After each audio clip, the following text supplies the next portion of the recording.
अपने को यहाँ पे इस क्वेश्चन में बोला गया है कि HX है जो वीक एसिड से बना है, उसका K है, ये Ka दिया गया है। If the formation of salt NaX 0.1 molar on the rating with the caustic soda, ठीक है, और the degree of hydrolysis of NaX, कि अपन को डिग्री ऑफ हाइड्रोलाइसिस फाइंड करना है NaX के लिए। और ये NaX किस साल्ट से बना है? NaX वीक एसिड था, वीक एसिड एंड NaOH होगा। तो Na किससे आता है? स्ट्रॉन्ग बेस से आता है, स्ट्रॉन्ग बेस। तो अपने को पता चल गया है कि NaX किससे बना है, NaX वीक एसिड और स्ट्रॉन्ग बेस से बना है। तो इसका डिग्री ऑफ हाइड्रोलाइसिस क्या होता है? किसी भी सॉल्ट के लिए डिग्री ऑफ हाइड्रोलाइसिस क्या होता है? डिग्री ऑफ हाइड्रोलाइसिस क्या होगा?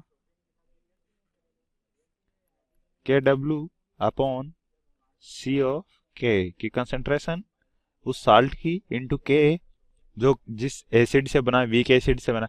अगर वो स्ट्रॉन्ग एसिड वीक बेस से बनता तो K भी आता इधर और KW ऊपर आता, ठीक है। तो ये KW अपॉन CK होगा अंडर रूट के अंदर। तो KW की वैल्यू कितनी होती है? 10⁻⁻15 डिवाइडेड बाई C की वैल्यू 0.1 इंटू 10⁻⁻5 है K की वैल्यू। तो जब इसको सोल्व करेंगे तो ये आएगा 10⁻⁴। तो अपने को परसेंटेज में निकालना है कि कितना डिग्री ऑफ हाइड्रोलाइसिस हुआ। तो परसेंटेज में कैसे निकालेंगे? 10⁻⁴ इंटू 100, ये क्या आ जाएगा? Degree of hydrolysis, degree of hydrolysis, ठीक है। ये अपने को फाइंड करना था। तो ये किसके बराबर आएगा? 0.01 मोलर परसेंट। तो 0.01% उसका हाइड्रोलाइसिस हुआ है उस साल्ट का जो वीक एसिड और स्ट्रॉन्ग बेस से बना था। तो यही अपना आंसर होगा, 0.01%। Thank you. Hello everyone. The question is a solution which is 10 raised to the power minus 3 molar each in magnesium plus 2 iron, iron plus 2 iron, zinc plus 2 iron and silver plus 2 iron. It treated with 10 raised to the power minus 16 molar sulfide iron. If the Ksp of MnS, FeS, ZnS and HgS are 10 raised to the power 5, 10 raised to the power minus 23, 10 raised to the power minus 20 and 10 raised to the power minus 54 respectively, which one will precipitate first? So in this question they are saying that a solution that is containing 10 raised to the power minus 3 molar of magnesium ion, iron ion, zinc ion and silver ion is treated with 10 raised to the power minus 16 of sulfide ion. Okay, so let's see, there are Mn plus 2, Fe plus 2, Zn plus 2 and sorry, it is Zn plus 2. So it is Zn plus 2, Hg plus 2. Okay, so it is being treated with sulfide ion, that is S minus 2. Okay, so the precipitate that is forming in each of them is MnS. This also treated with sulfide ion will form FeS, and this treated with zinc ion ZnS, and Hg ion will give HgS. Okay, now they are asking which one will precipitate first. So the Ksp value they have given for each one of them. The Ksp value for MnS is 10 raised to the power minus 15. That for FeS is 10 raised to the power minus 23. For ZnS is 10 raised to the power minus 20. And for HgS is 10 raised to the power minus 54. So the lower the Ksp value, it will precipitate faster. It will form PPT faster. That is because what is Ksp? Ksp is the solubility in water.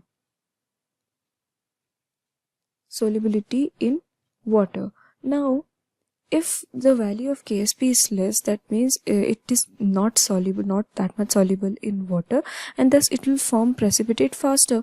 So, if you see here, the least value of Ksp is of Hgs. Okay, that is 10 into 10 raised to the power 1 into 10 raised to the power minus 54. So the answer for this question will be HGS. Option 3 will be the correct answer. Thank you.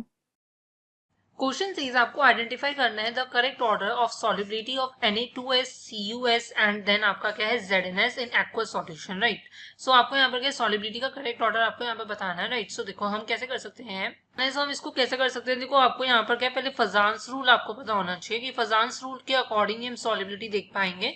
So फजान्स rule ये कहता है कि अगर आपके पास कोई cation है, right, और उसका साइज जो है वो स्मॉल है एंड उस पर मोर आपका क्या पॉजिटिव चार्ज है, एंड आपके पास कोई अनायन है जिसका साइज जो है वो बिग है और उसमें मोर नेगेटिव चार्ज है, सो उस केस में आपका जो मॉलिक्यूल होता है वो कंसीडर किया जाता है कोवेलेंट, राइट. कहने का मतलब है फजान्स रूल ने बेसिकली आपको क्या कोवेलेंट कैरेक्टर जो है आयनिक कंपाउंड्स में उसने बताया था, राइट. और उसने कंडीशंस दी थी कि कटायन का साइज छोटा होना चाहिए, पॉजिटिव चार्ज ज्यादा होना चाहिए, एंड आयन का साइज बड़ा होना चाहिए एंड नेगेटिव चार्ज होना चाहिए वो ज्यादा होना चाहिए, राइट. तभी आपका मॉलिक्यूल जो होगा वो कोवेलेंट होगा.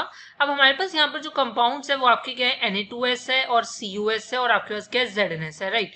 सो होता क्या है कि जितना ज्यादा कोवेलेंट कैरेक्टर होगा उतनी सॉलिबिलिटी जो होगी वो आपकी कम होगी, राइट.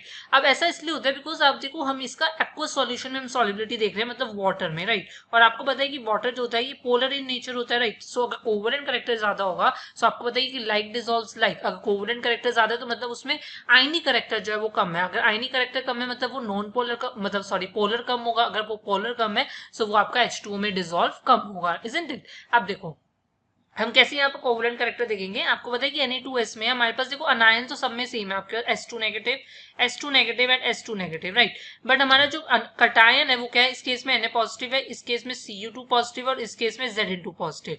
सो आपको साफ साफ नजर आ रहा है कि हमारे पास क्या है Na पॉजिटिव जो है बेसिकली उसमें सबसे कम पॉजिटिव चार्ज है, मतलब वो सबसे लेस कोवेलेंट होगा मतलब मोर आयनिक होगा.